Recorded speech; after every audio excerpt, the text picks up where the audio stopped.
All right, my name is Caden Wynn. This is my interview manager project. I'm here with Randy Christensen at one of his job sites. Randy, would you like to introduce yourself? My name is Randy Christensen. I run a small family business called Roam Service.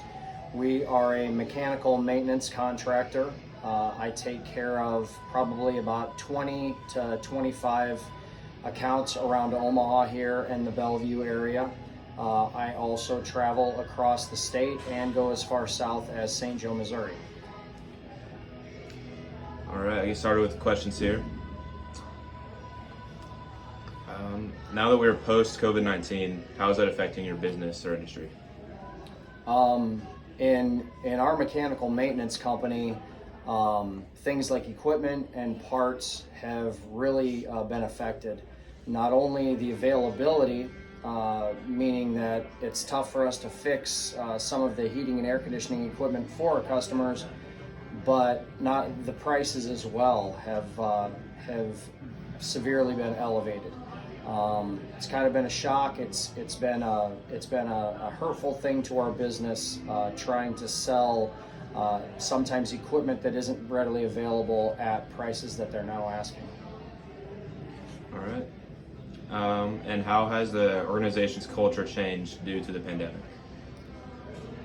Well, I think that just because of the pandemic and how a lot of the manufacturing plants still are trying to rebound, that newer equipment is less available, which means we're fixing a lot more equipment than we used to, instead of replacing things that typically need to be replaced due to their age or the severity of whatever's ailing them.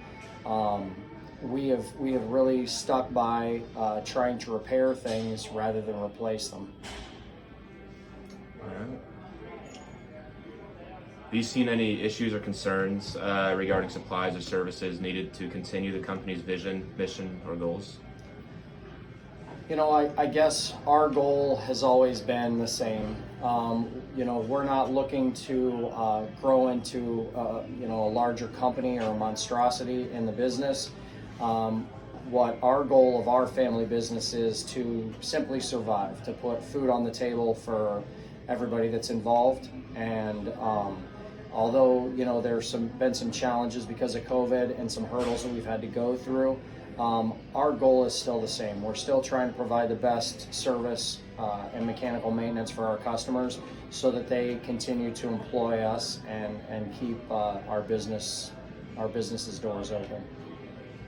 All right. As a manager, how did you handle your employees that were affected by COVID-19? So COVID-19 was something that was very difficult for us. Typically during what is like the school year, the fall, the winter, and the spring months, I didn't have a lot of employees to manage. However, in the summertime, we would do school projects for rural school districts, whether it was chiller maintenance or chiller piping or steam piping. That usually occupied our summers. We would have crews of guys that would go to these different locations, and then I would kind of run the jobs, making sure that they had the supplies, the parts that they needed to continue. When COVID struck, schools kind of closed their doors to outside contractors, to where they didn't really know what to expect of COVID in the beginning. So the doors were shut, our work was stopped. It was difficult. Going forward, there were a lot of things that we had to take care of and do within our company in order to get back into those schools, to ensure that it was going to be a clean, safe environment, that we wouldn't be some kind of carrier of COVID into their building. And because we're a small business, that led to me just kind of doing away with our summer programs. Instead of having those small jobs or those 3-month jobs that we had in rural districts, we just kind of abolished that side of our business and then just kept our service and maintenance going all year round. To date, we still haven't planned on getting back into schools in the summer, because who knows what tomorrow brings. All right. And was working from home an option for you or your employees at all? Yeah, it definitely isn't. Because of the buildings we take care of and what we do, what we provide for our customers, there's not anything that I can do from home. Some of the controls and stuff that we run are internet based, so I can see buildings issues via the web, but as far as any repairs, I have to be on site. So, Okay. yeah. Well, was there any new types of technology used during COVID-19 or afterwards to help get your work done?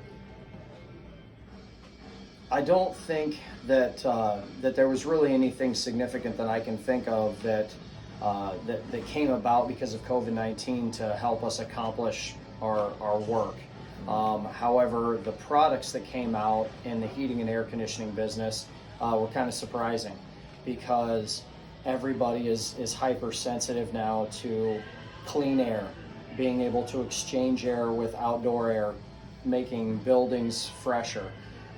There's a lot of things that have been incorporated into what we had for equipment before that have tried to ensure that we had available fresh air, clean air, and honestly, some pretty pricey things have come about because of that. Really? What was your process for making any decisions due to the COVID-19 crisis? If you had a certain process. Yeah, because we were kind of shutting down some of the things that we had done in the past before COVID, just in response to COVID, it was difficult because I try to run the business and because I had so many other things going on, it was taking too much of my time to try to cross every T and dot every I to make sure that school districts, to make sure that the state, all of the restrictions that they had put on our work were taken care of. So, shutting things down was the easiest thing for me to still be able to manage our business without having to handle all of the other hoops. We would have had to hire somebody just to manage, our COVID response in those, and that just in our small business wasn't an option at all. Okay. How was your communication with employees during the COVID-19 crisis and customers as well, if there was any changes? Yeah, so with customers, I wanted my customers to know that we're aware of what's going on and we're sensitive to whatever it is that they're sensitive to, because ultimately I have to provide a service. I have to provide something to my customers to give them value in me, and technically just having meetings with board members or with school district employees, that helped us kind of become one with caring about what they were concerned about, because COVID was such an unusual, unforeseen thing. From my standpoint, I just tried to adapt to whatever my customers were thinking at the time, no matter whether I agreed or disagreed, to try to make sure that Rome Service was still involved in our customers, was still available to our customers, but still addressing any concerns that they would have with trying to keep COVID out of their lives from our perspective. Do you have any personal skills that you think helped you out during the pandemic regarding your work or communication or anything like that? I'm not sure that I have any personal skills that helped us through this. Being close to my customers, being accessible over the years, having the relationships that I've tried to establish with our customers, I think helped out a ton, because when COVID is going on and you're getting a lot of different information from both sides, those lines of communication had to be open.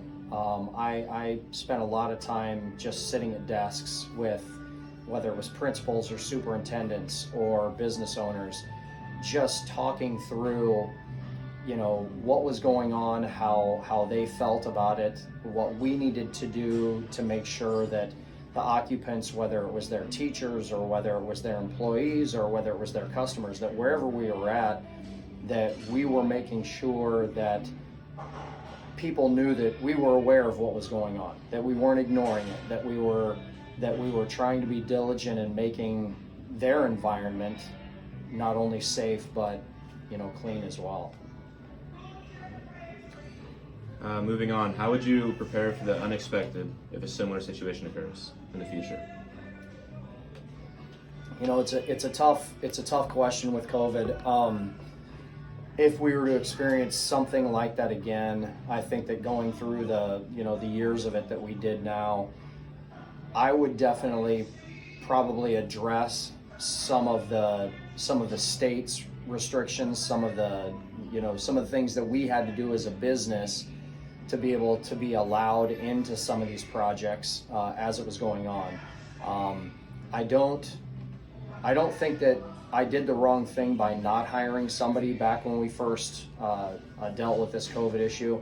But I think going forward that I would probably consider hiring somebody who was more of an expert in infectious disease, dealings, so that it didn't prevent our business from gaining revenue, and that we could get back into some of the schools and some of the situations that I kind of shied away from before.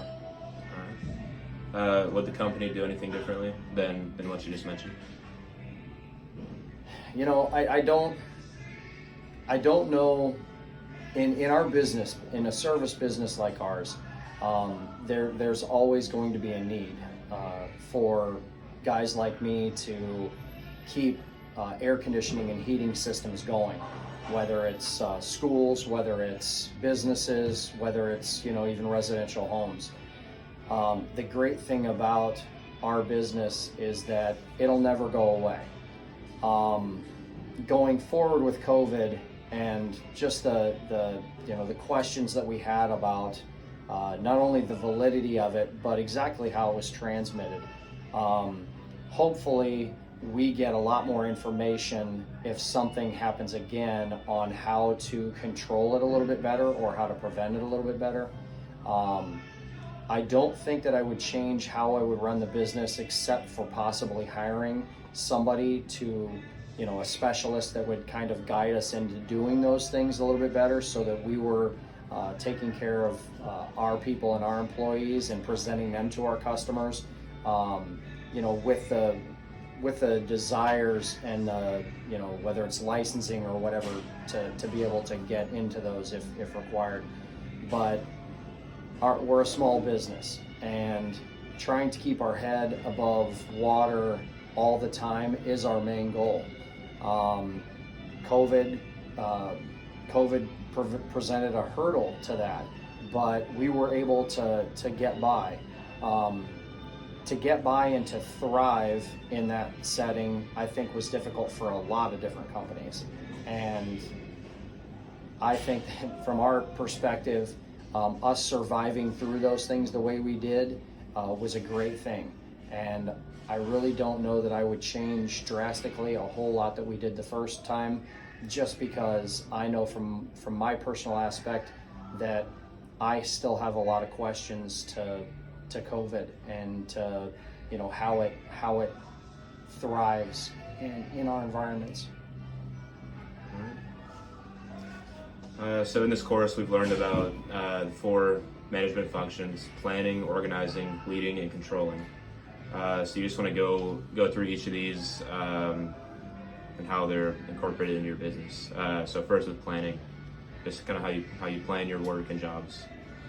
So we've got customers that are kind of our bread and butter, that are they've been with us for years, whether it was my grandpa's relationship or my dad's relationship. In planning our projects, I try to make sure that I'm readily available, that my customers get professionalism, and that they get quality. So whenever we're doing anything, when we're fulfilling any of their needs, that we're doing it in a way that, you know, represents the right way of handling things for not just their situation, but down the road. As we plan projects and we plan jobs, you know, we try to set ourselves out so that I've got things that are in the works all the times, whether it's, you know, bidding future projects, or whether it's, you know, just establishing those rapports with new customers that we get, so that my phone continuously rings with people's desire to have me come and help them out with their situations. All right. Next, with organizing, I know you have a busy schedule. How do you organize all your jobs and work that your employees might be doing? Yeah, that's a constant struggle that somebody in the service industry like me juggles all the time. You know, there are times of the year when I don't have enough jobs, and I'm trying to handle our employees. And there are times of the year when we've got obviously more work than I can handle, and it's a constant chess match, trying to make sure that the food is on the tables for the people that are involved in our company, and that people are also able to get rest and to live their lives outside of roam service or whatever our customers' needs are. As far as organizing that time, it's something that I'm doing like on a weekly basis, taking what we've got ahead of us, trying to make sure that I've got the manpower to do what we need to do, and to juggle all of our lives outside of work, to be able to accomplish, you know, what we do at work. It's a tough thing. You know, I like my employees to kind of look or be a lot like me, where, you know, we definitely work to live, we don't live to work. So I want my employees to be able to provide for their families, to be able to have things in their lives that they desire, but at the same time, I want to make sure that I'm not overworking them. We want to have time for things outside of our businesses. All right. And these last two kind of go hand in hand, leading and controlling. What are some things that you do in a leadership role, just to oversee your employees in the company? Yeah, constantly I'm trying to stay in touch with, you know, the people and the projects that we have going on. In order for our projects to run the way I would like them to run, that means I have to have constant contact with our supervisors that we have on these projects, and the, you know, even the smaller people that we have, whether they're broom pushers or you know, just parts getters. I try to keep in contact with those people constantly, so that I've got an established relationship with them. They know how important our business is to me, but how important they are to me, so that they're a lot more apt to make decisions for our customers that are in the best interest of the company. And that tends to work, just that one-on-one personalized contact that I have. All right. Given that COVID-19 had so many negative implications, was there any positives that came out of it for your business? You know, I think that it made us more aware of you know, the what could be's. You know, from a financial standpoint, with everything being higher priced, and most businesses like mine working on margins, we're probably making a little bit more money than we were before. Not that I really see that as a positive. I mean, maybe a positive for our business a little bit, but also the operation of our business costs more. So that positive is kind of overshadowed by some of the expenses that we have.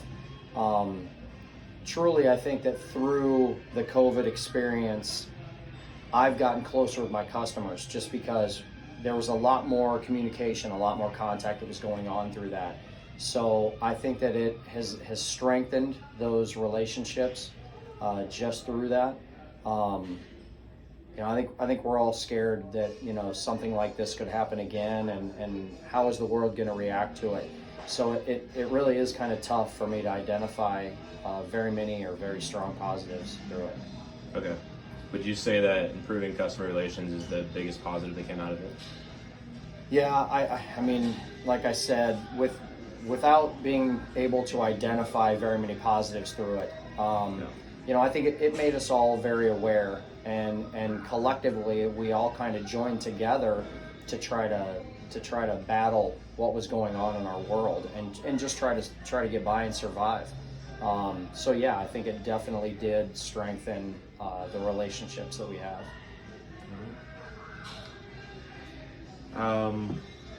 What can you think of any other effects regarding COVID-19, such as, I guess, the aftermath of how it affected your company? Well, again, you know, as far as post-COVID, it made us appreciate a lot more what we had in the beginning. You know, the availability, the accessibility to be able to handle things for manufacturing plants to provide us with things, maybe even the cost of goods and services. You know, I think that we didn't really identify with how good we had it until now, and seeing what things could be. It took a world pandemic to shut down, you know, so much for us to look back and say, wow, you know, it's probably never going to be like that again, but, you know, man, how good it was, you know, how easy it was. I think you appreciate that time a lot more going through this than when I definitely did, you know, back then. Yeah. So I know you don't have a locked-in schedule. Your hours might vary from week to week. Has COVID changed how much you work? You know, it really hasn't. The needs of my customers are the same now as they were before. It probably has increased my time on jobs a little bit, just because, you know, it may take a little longer to get things. There are some retrofits that I have to do with available products because the exact replacements aren't available. You know, I think there's a little more time that's spent on jobs, but nothing very significant. I don't think that there's anything that stands out in my particular business. Thankfully, the needs are still there. My service is still there. The equipment is still there. So thankfully, that's not severely affected. Since COVID, how has the size of Rome service been affected, or how has it changed? Yeah, it's definitely changed. With us not doing our summer projects anymore, you know, our manpower is probably down, you know, like 60-75%. When I would employ crews throughout the summertime, we may have 12 different guys that are working on 2 or 3 different projects, and we haven't done that at all. So my employees that we have now has severely been diminished. I typically carry employees out of our union hall when necessary, which means I've juggled the projects that we have going on, which are typically much smaller, you know, just with minimal employees. Okay. I know we kind of touched on this earlier. If you could return to pre-COVID, what would you have done differently as a manager to prepare? You know, it's COVID brought so many new things into our workplace that, you know, I guess being better educated on the what ifs would have probably been something that, you know, we would have had in play or in plan before any of this happened, so that, you know, if something like this had happened, we would have had some kind of preparation. We would have known immediately at least a fail-safe to handle it all. Yeah. Unfortunately, with this being such a new thing in our world, everybody was very reactionary in how it went, and some of us, you know, chose to step away or to downsize certain, you know, parts of our business just to protect, whether it was our bottom line or whether it was our people or our customers. Going forward, if I had to do it all over again, you know, we probably would have implemented something in place beforehand that would have just prepared us for, you know, this kind of a catastrophe, so that we could transition immediately and our business and projects wouldn't have changed. All right. Well, that's all I got for you. Thank you, Randy. Thanks, Appreciate your buddy. time. Appreciate it.